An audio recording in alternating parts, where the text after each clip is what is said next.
আমার একটি মেয়ের সাথে 4 বছরের সম্পর্ক রয়েছে। আমি তাকে অনেক ভালোবাসি, সেও আমাকে অনেক ভালোবাসে, কিন্তু আমাদের পরিবার মেনে নিতে চায় না।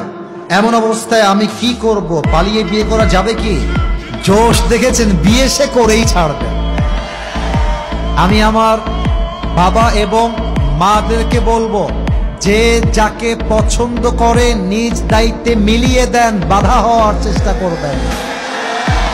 আর আরেকটা কথা বলবো, আজকালকার হাজার হাজার যুবকদের পছন্দের নারীর অন্য জায়গায় বিয়ে হয়ে যায় জাস্ট টাকার জন্য। যুবক ভাইরা আমার, এবং আমি মনে করি জাস্ট টাকার জন্য হাজার হাজার পুরুষ তার পছন্দের মেয়েকে জীবন থেকে হারিয়ে ফেলে, সেই মেয়েটা অন্য বাসার বউ হয়ে যায়।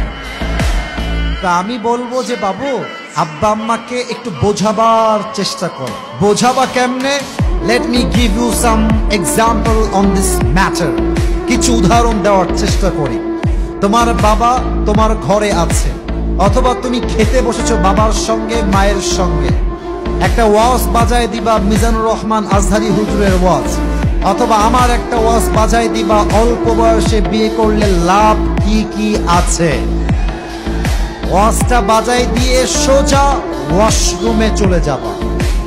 বাথরুমে গিয়ে 10 মিনিট থাকবা, আব্বা আম্মার সামনে ওয়াজটা বাজবে, আব্বা আম্মা শুনবে, আবার তুমি এসে বসে যাবা।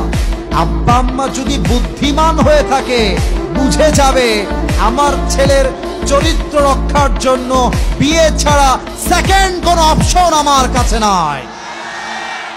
2 নাম্বার আর একটা কথা প্রত্যেকটা যুবককে বলতে চাই, যদিও এই কথা মিডিয়ায় তোলপাড় শুরু হয়ে যেতে পারে, এটা আমি জেনে বুঝেই বলছি এবং নিজের আকল দিয়ে মেধা দিয়ে বলছি। আমি বলতে চাই, পালিয়ে বিয়ের ক্ষেত্রে 2টা মতামত আছে। একটা মতামত হচ্ছে নিকাহুহা বাতিল। হাদিসের শব্দটা হচ্ছে এরকম যে তার বিয়েটা বাতিল হয়ে যাবে।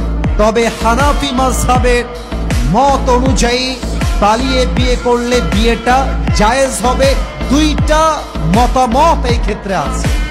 আমি উভয় মতামতকে শ্রদ্ধার সাথে সম্মানের সাথে রেখে বলছি, যদি আব্বা আম্মা দেখে, কথা বোঝো, এ কথা না বুঝলে কিন্তু পরে গন্ডগোল লেগে যাবে, কথা বুঝতে হবে।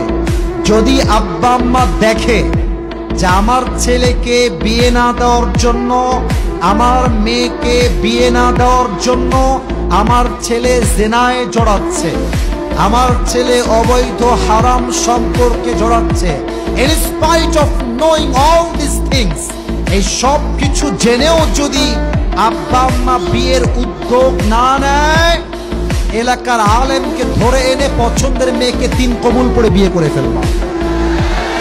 আমি কেন বললাম এই কথা? আমি বিশ্বাস করি আব্বা আম্মা যদি জেনা দেখেও বিয়েতে না চায়, ওই আব্বা আম্মার আদেশের চাইতে জেনার থেকে বাঁচা আমার জন্য 1000 গুণ বেশি ফরজ। যুবক ভাইরা বলো, এই জন্য 2 নাম্বার অপশনে যদি তোমার কাজ না হয়, আলেম ওলামাকে নিয়ে এসে বুঝাবা। না বুঝলে মরদ মানুষ, নিজের টাকা কামাই করবা, বউকে নিয়ে থাকবা।